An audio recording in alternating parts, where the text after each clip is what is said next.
My name is Emily, and I work as a corporate employee. Living with me is my husband of the same age, Michael, and our 5-year-old son, Ethan. Michael and I met at a group date organized by a friend. Impressed by his straightforward character and persistent courtship, I felt safe and decided to marry him. In our early days of marriage, Michael was proactive with household chores, and I felt deeply cared for. I sincerely believed marrying Michael was the right choice. However, the days of bliss were to crumble sooner than expected. 2 years into our marriage, we were blessed with a new life. Michael shared in my joy, and I was convinced our happiness would only multiply from there. But reality had a different script. As my belly grew, I noticed a cold shift in Michael's attitude. I didn't push the issue, thinking he might be feeling the pressure of impending fatherhood. I thought his perspective would change once he saw our child. Yet, when Ethan was born, Michael's attitude changed further, and not for the better. Despite my exhausted state after childbirth, desperately trying to care for our newborn, he offered no help. His annoyance with Ethan's night cries led him to sleeping in another room more often than not. I took a year-long parental leave and returned to work, but without Michael's help, the daily grind of childcare and work was draining me. Worse, Michael's return home got increasingly later. Being a full-timer myself, I wanted to share house chores and childcare responsibilities with him. But Michael seldom came home early, shattering my hopes. "I'm overwhelmed doing everything by myself. Can't you come home a bit earlier?" "I'm working long hours for Ethan's sake. If you're not happy, why not work shorter hours?" No matter how much I talked, he disregarded my pleas, suggesting that I should work less. If we could live on Michael's income alone, the story would be different. But that's not enough. That's why I resumed work just a year later. He didn't seem to understand that if my earnings reduced, so would our family's overall income. Moreover, I was always unhappy about Michael coming home drunk. "This is a part of my work, wining and dining with clients." Michael is self-employed. He actively participates in these drinking sessions as he has to establish relationships with clients on his own. Having never experienced self-employment, I questioned if these daily drinking sessions were really necessary. 5-year-old Ethan began to understand things a bit more and seemed frustrated by his father's frequent absences. "Why doesn't Daddy ever eat with us? Even on his days off, he just sleeps." I tried to pacify Ethan's growing resentment towards Michael by saying, "Daddy is working very hard for us outside. Let's support him." But no matter how I tried to soothe him, Ethan seemed unconvinced. Given Michael's daily routine, he rarely had time to play with Ethan, even on weekends as he often slept till noon. Instead, he would laze around in his room till evening and then head out for another drinking session. Ethan doesn't like it either. At least spend some time with him on your days off. "I'm working, aren't I? You're too naggy." Whenever I brought up his frequent nights out, he would just lash out. Doing my best to keep Ethan calm, our daily lives were filled with our quiet dinners together. Then I found out I'd have to go on a business trip on Saturday. Knowing Michael, he'd likely complain if he had to spend the day alone with Ethan. So, with some apprehension, I told him about the trip. "I have an overnight business trip next Saturday. I need you to spend the day with Ethan. Is that okay?" To my surprise, Michael seemed pleased. "Sure, I'll take the opportunity to visit my parents." His response was the opposite of what I had expected, and I was taken aback. Michael seemed happy as he called his parents. "They just sent an email suggesting we all take a trip, so we'll go together." A trip would surely make Ethan happy. It felt like a good opportunity to make up for not spending enough time with him. Michael had agreed to look after Ethan, so I felt relieved about going on my trip. And then the weekend arrived. Early in the morning, I left the house for my business trip. "Please give my regards to your parents." I know. Take care." Seeing Michael in such a good mood, I felt relieved. It was work, but it would also be a day to myself for the first time in a while. I was looking forward to spending my time off as I pleased. The destination for the business trip was about 2 hours away by train. Come to think of it, this is near Michael's parents' house. The familiar sight from the train window brought back memories. It's been a while since I last visited. I should drop by sometime. I remembered coming to the department store near the station with Ethan. He He was only 3 at the time. After lunch, Ethan was fussing about wanting ice cream. He cried so much that I ended up buying it for him. In the end, he was so full that he could only take a small bite, and it brought a smile to my face. He probably asked for it because we rarely came to this place. I remember being startled by how loud he was crying. As I was reminiscing about Ethan and watching the department store, I heard a boy's voice. "I want ice cream!" "But we just had lunch, didn't we? You can't eat any more." But I really want to eat it." The boy was saying the same thing Ethan used to say. When I looked in the direction of the voice, I saw a sight that left me stunned. Ethan? There was Ethan and my in-laws. For some reason, Michael wasn't there, but he said they were going on a trip. My heart started pounding. Maybe Michael was in the restroom. Maybe the trip had been canceled. My mind was racing with different thoughts, and I was in a complete panic. Not understanding what was happening, I decided to call Michael to confirm his whereabouts. "Hello? Where are you now?" "Eh? We're at a hot spring with my parents." "I see. Right, of course." "Do your best on your business trip. Talk to you later." With that, he hung up. As I listened to the end of the call, I was left in utter disbelief. I had caught on to a big lie that Michael had spun. Convinced he was hiding something, I decided to dig into his actions in light of this incident. On Sunday evening, I made sure not to ask about how Michael and Ethan spent their day even after I came home. It was unnaturally quiet, Ethan not sharing anything about his weekend.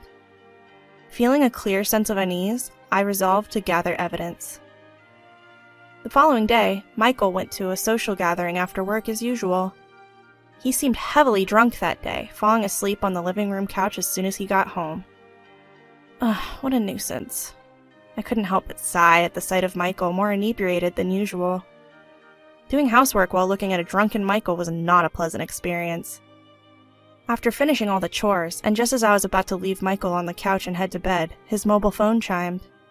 Seeing it as an opportunity, I peeked at his mobile phone to find a message on display. I gently picked it up, careful not to wake Michael.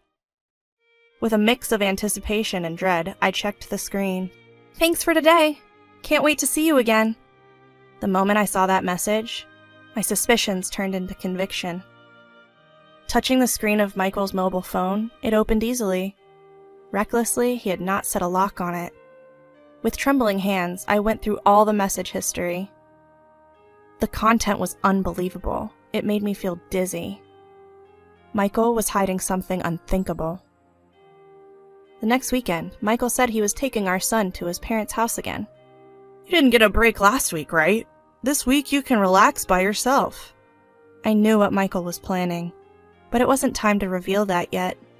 Pretending to be ignorant, I thanked Michael. "That sounds great. Maybe I'll relax at home and watch a movie." Even I found it amusing how poor my acting was as I pretended to be happy. Michael, oblivious to my act, seemed overtly relieved that I would be staying home. "Both of you, take care." After seeing them off at the front door, I made a call to a certain place. "Hi, I was hoping to request your services today. Is that okay?" "Thank you." The first step of my plan was successful. But I couldn't relax just yet. I had to move on to the next step immediately. I decided to discreetly follow them. With a cliched disguise and a hat I had bought just for this day worn low over my eyes, I watched from a distance. Just as expected, Michael left Ethan at his parents' house and went off somewhere else. Since I had already anticipated Michael's next moves, all I needed now was to gather the evidence. As my gaze shifted towards Ethan, I saw a lonely expression on his face. Seeing that face pained me. I couldn't stand letting Michael make Ethan feel this way without some sort of payback. I turned away from my in-laws' house and followed Michael to a cafe, his rendezvous point. "Oh, there you are. Sorry for the wait." A young woman arrived. Arm in arm, Michael and the woman disappeared into a nearby hotel. Without hesitation, I snapped a picture. I never imagined I'd get such compelling evidence so easily. I felt deeply disappointed in Michael's foolish actions. After just a few minutes, I called Michael, figuring he just entered the room. "Hello? What are you up to?" "I'm at my parents' place. Why do you ask? Michael responded, his voice obviously flustered. I thought you could do some shopping on your way home. With my cheerful response, his voice brightened as if relieved. Oh, is that all? Sure, I can do the shopping, but my parents asked me to stay the night. I thought I might. Well, that's okay. I can do the shopping myself. Once again, Michael was planning to leave Ethan at his parents'. I felt a rush of anger, wondering whether he lacked awareness as a father. I worked hard to hide these emotions. I no longer had any feelings of love for Michael, who continued to lie. After hanging up the phone, I decided to pick up Ethan, who was likely feeling lonely. Hello, I've come to pick up Ethan. Arriving at my in-laws' place, they seemed puzzled. We thought Michael and you were both busy today. Is everything okay? I don't have any plans. They seemed even more confused when I responded. Mom, you wouldn't believe this. Dad said he would play with me, but he left me alone. This is the second time. I hate Dad. Hearing my voice, Ethan ran up to me, his face a mix of anger and sadness. I'm sorry, honey. Let's go home and play together. Yay! Let me get my things! After confirming Ethan had gone inside to collect his things, I revealed the truth to my in-laws. I have no idea what you're talking about. Simply put, Michael is cheating. I saw him entering a hotel. When I showed them the pictures, their faces turned pale. What? That guy? Michael has been going to a bar after work and is involved with a woman there. I've confirmed their message exchanges. Mom, I'm ready to go. Ethan's arrival cut our conversation short. I'll send the details via email. I don't want to discuss this in front of Ethan. Alright, we understand. Leaving them with that, I headed home. The woman Michael was cheating with was a bar staff named Olivia. I gathered this from their message exchanges. However, Olivia seemed to be unaware of the affair. Why? Because she believed Michael was single. Michael had hidden the fact that he had a wife and child. From their messages, it appeared Olivia contacted him for business purposes, but Michael was under the impression that spending money would escalate their relationship. Most likely, young Olivia was blinded by the money. Believing Michael was single, she repeatedly met him. I decided it was impossible to continue living with Michael. Before I started tailing him, I had explained the situation to my parents and asked them to help me move out today. They were furious at Michael and readily agreed to support me. Ethan, what do you think about us living at Grandma's place starting today? Sure, sounds good. Ethan was so engrossed in his game, I wasn't even sure he was listening to me. I realized I would have to explain things to him properly. Welcome back. What a rough day for you. We've moved your stuff into your room. Upon arriving at my parents' house, my in-laws welcomed us with warm smiles. Ethan, we made hamburgers for dinner. Yay! I love Grandma's hamburgers! Ethan seemed delighted at the prospect of his favorite food, which put my mind at ease. We used to visit my parents' house frequently, since it was close to our home. Ethan, being fond of his grandparents, didn't object to suddenly moving in. Our room was filled with countless boxes. Actually, ever since I realized Michael's infidelity, I had been gradually packing our belongings. Knowing that Michael was going to see Olivia that day, I hired movers to transport everything. Despite my initial apprehensions, the move was successful. I realized I would never return to that house again.